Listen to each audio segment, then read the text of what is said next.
time's best-kept secret. Are we living in a simulation? What if I told you that everything you've experienced in your life, every memory, every emotion, every person you've ever met, might not be real? Not in the sense that it is a dream or a hallucination, but on a much deeper level, that the universe itself, with all its physical rules and mathematical laws, is a simulation, a program running in a system that we cannot see or understand. It's not just an idea for science fiction movies like The Matrix or The Truman Show. Some of history's greatest thinkers, from Plato to today's quantum physicists, have suggested that reality might be an illusion.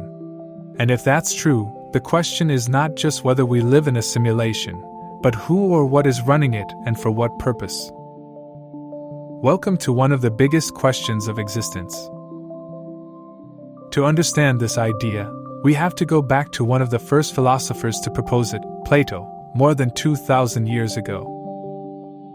He proposed the famous Allegory of the cave, which tells the story of a group of people who have spent their entire lives chained inside a cave, seeing only the shadows projected on the wall by real-world objects they have never seen. For them, those shadows are reality, because it is all they have ever known. But what if one of them managed to break free and get out of the cave? He would realize that he had been living in an illusion, that the world was much bigger than he thought. However, if he were to go back to tell the others what he had discovered, they probably wouldn't believe him. Plato used this story to talk about ignorance and knowledge, but today, many see it as a metaphor for simulation theory. What if we are the prisoners? What if what we perceive as reality is just a shadow of something much vaster? If we look at history, we find many ancient cultures that speak of reality as a veil, a kind of illusion that prevents us from seeing the truth. In Hinduism, the concept of Maya describes the physical world as an illusion that distances us from absolute knowledge. In Buddhism, we are told that everything we perceive is a mental construct, and that only by attaining enlightenment can we see reality as it is.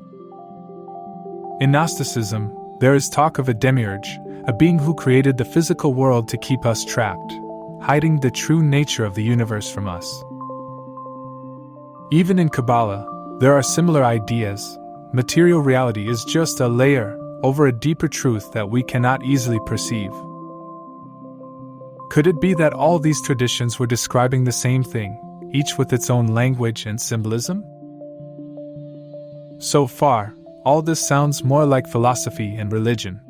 But in 2003, Oxford philosopher Nick Bostrom brought the discussion into the scientific realm with his famous simulation hypothesis. Bostrom posits that if a sufficiently advanced civilization were to simulate consciousness within a computer program, and create large-scale simulations of previous civilizations, then the number of simulated beings would be infinitely greater than the number of real beings. And if that's the case, the probability that we're part of a simulation rather than the base reality is overwhelmingly high. The logic behind this is simple. If a future civilization can make perfect simulations of reality, what makes us think that we are not one of them? If this were true, could we find any clues in our world that suggest we are in a simulation? Code in nature. Physicist James Gates found an error-correcting code in the equations that describe the universe, the same kind of code that programmers use to prevent software glitches.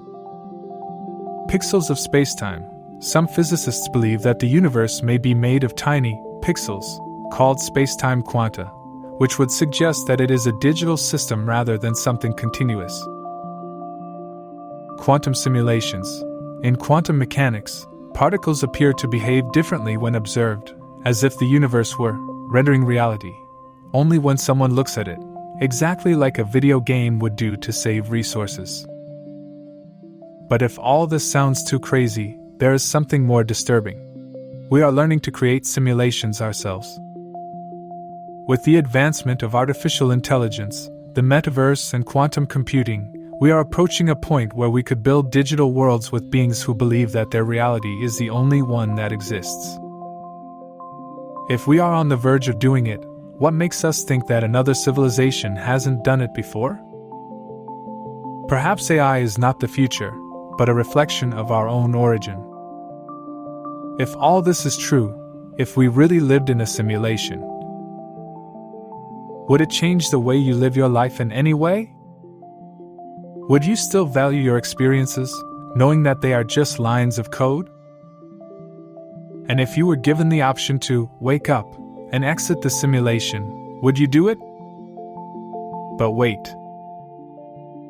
How would you know that this awakening isn't just another level within an even bigger game? Perhaps the ultimate truth can never be known, because the system is designed so that we don't. And if that's the case, what will you do with the time you have left here? We've explored the possibility that our reality is a simulation, from ancient myths to the most advanced science. The question that remains is, does it matter if it's real or not? If in the end all we have is our experience, isn't that the only reality that counts?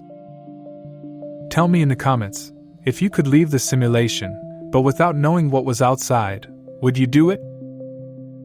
And if the universe is a simulation, what are you doing to make the most of it?